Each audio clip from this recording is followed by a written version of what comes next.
Hello everyone, কেমন আছেন সবাই? আশা করি সবাই খুব ভালোই আছেন। আমি প্রিয়া, আমি আবারও চলে এসেছি আমার আরেকটি নতুন ব্লগ নিয়ে। আজ সকাল সকাল সবাই মিলে আমরা যাচ্ছি বড় মার কাছে পুজো দিতে।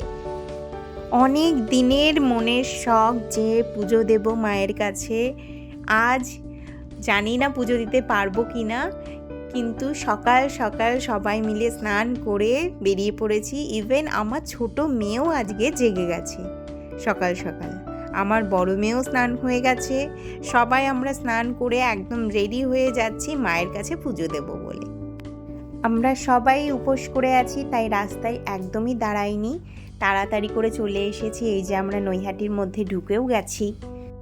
যেহেতু ফার্স্ট টাইম আসছি, তাই একটু সবাইকে জিজ্ঞেস করতে করতেই যাওয়া, তাই দেরি হচ্ছে। এই যে প্যান্ডেল শুরু হয়ে গেছে, যাওয়া সকলেই বলছে যে এটা বড়মারই প্যান্ডেল শুরু হয়েছে রাস্তায়, তার মানে সামনেই হয়তো আছে। তারপর দেখুন এই পোস্টারটা, এখানে গান হবে বড়মার কাছে, সব বড় বড় গায়ক গায়িকারা আসবেন। আমরা তো আর সেসব পাবো না, মায়ের দর্শনটা হোক তাহলেই আমরা খুশি। যে কারণে আমার এখানে আসা সেটা বলি আপনাদেরকে। আসলে অনেক দিন ধরেই ভাবি যে যাব, কিন্তু যাওয়া আর হয়ে ওঠে না। এই দেখুন আমাদের গাড়ি আর বেশি দূর ঢুকতে দেয়নি, এরপরে আমরা হেঁটে হেঁটে যাচ্ছি। যেটা বলছিলাম, আমার বাবা যখন কলকাতায় ছিলেন, অসুস্থ ছিলেন, তখন বলেছিলাম যে বাবা যদি সুস্থ হয়ে বাড়ি যায় একবার পুজো দিতে যাব। বাবা তো সুস্থ হয়ে বাড়ি গেছে, যাই হোক এখন একটুখানি তো ভালো আছে। সেই হিসাবে মায়ের কাছে পুজো দিতে আসা।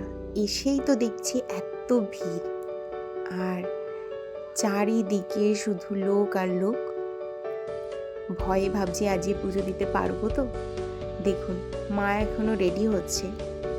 আসলে পুজোর সময় এসেছিলাম, যে বড়মা রেডি হচ্ছে, তারপরে একটু ফুল মিষ্টি নিয়েছিলাম মায়ের কাছে পুজো দেব সেই আশায়।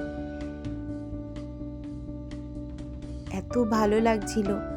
দেখুন মা এখনো রেডি হয়নি, কিন্তু সকলেই এখানে দিয়ে যাচ্ছে, ধূপকাঠি দিচ্ছে, ফুল দিচ্ছে। এখনো মা রেডি হয়নি, ভেতরে মন্দিরে আছে, আর এখানে দণ্ডি কাটছিল। দেখুন কত অল্প বয়সী মেয়ে, তারা দণ্ডি কাটছে। মা তাদের অনেক কঠিন মনোবাঞ্ছনা পূরণ করেছে নিশ্চয়ই, সেই জন্যই এত বড় একটা কাজ সে করছে মায়ের জন্য। সত্যি এত ভালো লাগছিল দেখে। তারপরে আমরাও একটু ধূপকাঠি দেখিয়ে নিচ্ছিলাম।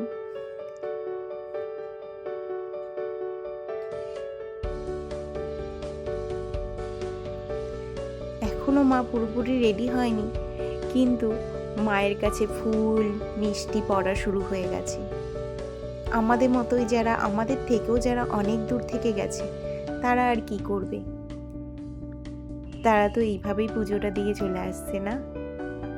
দেখুন মাকে কত মিষ্টি লাগছে, এখনো কোনো গয়না নেই, কিচ্ছু নেই, তাও মায়ের মুখটা যেন একদম মায়া ভরা। খুব সুন্দর লাগছিল। তারপরে আমরা লাইনে দাঁড়িয়েছিলাম। লাইনে দাঁড়িয়ে আমরা তো জানি না আমরা লাইনে দাঁড়িয়েছি পুজো দেব বলে, কিন্তু প্রথম যে লাইনটাতে দাঁড়িয়েছিলাম সেটা বলছে না পুজো দেবে কালকে, যেহেতু তার জন্য যারা মানসিক করে সোনার জিনিস, তারপরে আরও জিনিস শাড়ি টাড়ি দেয়, সেই লাইন। আমরা তো মন খারাপ হয়ে আবার অন্য লাইনে যাচ্ছিলাম, যে আজকে হয়তো আর পুজো দিতে পারবো না, কারণ আমার বড় মেয়েও উপোস করেছিল। ও ছোট বাচ্চা, ও কি করে এতক্ষণ থাকতে পারবে। আমি যে দেখি কি হয়, মা যদি পুজো চান তাহলেই তো সম্ভব। দেখুন কত লাইন, এই লাইনটা মায়ের পুজো দেয়। কিন্তু মায়ের যে অশেষ কৃপা, সে আর আপনাদের সাথে কি বলবো, কিন্তু আপনাদের সাথে শেয়ার না করলেও ভালো লাগবে না। জানেন মায়ের কৃপা ছাড়া আমরা মাকে পুজো দিতেই পারতাম না। এত বড় লাইন, আমি ভাবছি দাঁড়িয়ে যে কি করে যাব। একপাশে দাঁড়িয়ে আছি, ভাবছি মেয়েটাও না খেয়ে আছে, এইভাবে ফিরে যাব মায়ের কাছে পুজো না দিয়ে? এত লাইনে দাঁড়িয়ে কি সম্ভব সারা দিন জুড়ে পুজো দেওয়া? কিন্তু ওখান দিয়ে হঠাৎ একটা এমন হলো, জায়গাটা ফাঁকা হয়ে গেল। আমরা ঢুকে গেলাম, এত লোক, কেউ কিচ্ছুটি বললেন না। দেখুন, আমরা ভেতরে চলেও এসেছি, কেউ কিচ্ছুটি বললেন না। এমন পুলিশগুলো কিছু বললেন না যে আপনারা লাইনে ছিলেন না, এখানে কেন আসলেন।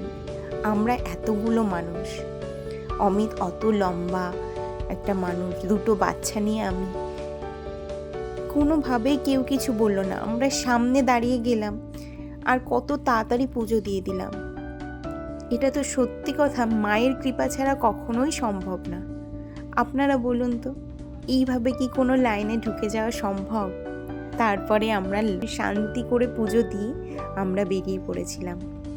বেরিয়ে রাস্তায় একটুখানি খাবার খেয়ে আবার চলে এসেছিলাম এই যে গুপ্তিপাড়া ঘাট। দেখুন, এখনো কাশফুল ফুটে আছে, এত সুন্দর লাগছিল।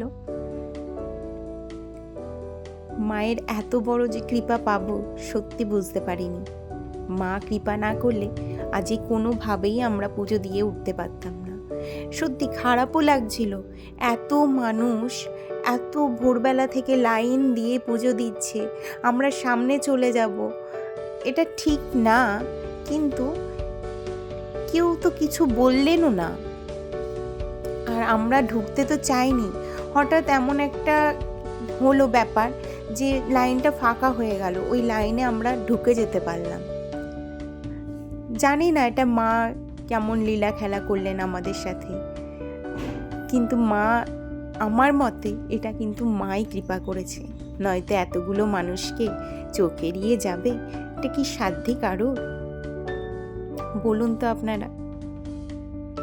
মায়ের এত ভালো কৃপা পেয়ে মন ফুরফুরে হয়ে গিয়েছিল আমাদের। তারপরে আমরা বাড়ি চলে গিয়েছিলাম।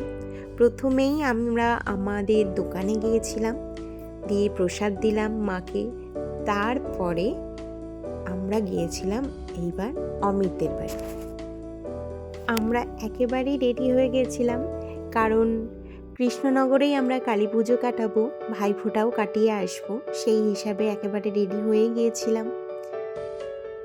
তাই একেবারে অমিতদের বাড়িতেই উঠেছিলাম। দেখুন কি ভালো লাগছে, আর কাঁচটা বন্ধই ছিল, কাঁচের ভেতর দিয়ে করছি বলে এরকম লাগছে, কিন্তু ভালো সূর্যের তেজ ছিল, আর সূর্যটাকেও কত সুন্দর লাগছিল। আমার মেয়ে, ছোট মেয়ে ঘুমিয়ে গিয়েছিল, এসি চলছিল বলে আমরা কাঁচটা খুলিনি, কিন্তু এত সুন্দর লাগছিল তাই ভিডিওটা করেই নিয়েছিলাম। খুব সুন্দর লাগছিল পরিবেশটা, আর তাছাড়া মনটার ভেতর একটা আলাদা রকম শান্তি ছিল, তো তাই যেন সব কিছুই ভালো ভালো লাগছিল। বাড়ি গিয়ে সবার সাথে আলোচনা করলাম এই ব্যাপারটা নিয়ে, সবাই অবাক হয়ে গেছে। সত্যি অত বড় লাইন টপকে সামনে দাঁড়িয়ে এত সুন্দরভাবে পুজো দেওয়া সত্যিই মায়ের কৃপা ছাড়া সম্ভব না। আপনারা কি বলছেন বলুন তো, একটু কমেন্ট করে বলবেন, তাহলে খুব ভালো লাগবে। আজকে আর ব্লগটা বড় করছি না, আজকে ব্লগটা আমি এখানেই শেষ করছি। সবাই খুব ভালো থাকবেন, সুস্থ থাকবেন। আমার ভিডিওটি ভালো লাগলে লাইক কমেন্ট করবেন, আর যদি কেউ আমার চ্যানেলে নতুন এসে থাকেন, আমার চ্যানেলটি সাবস্ক্রাইব করে আমার পাশে থাকবেন। আবার দেখা হবে অন্য এক ব্লগে।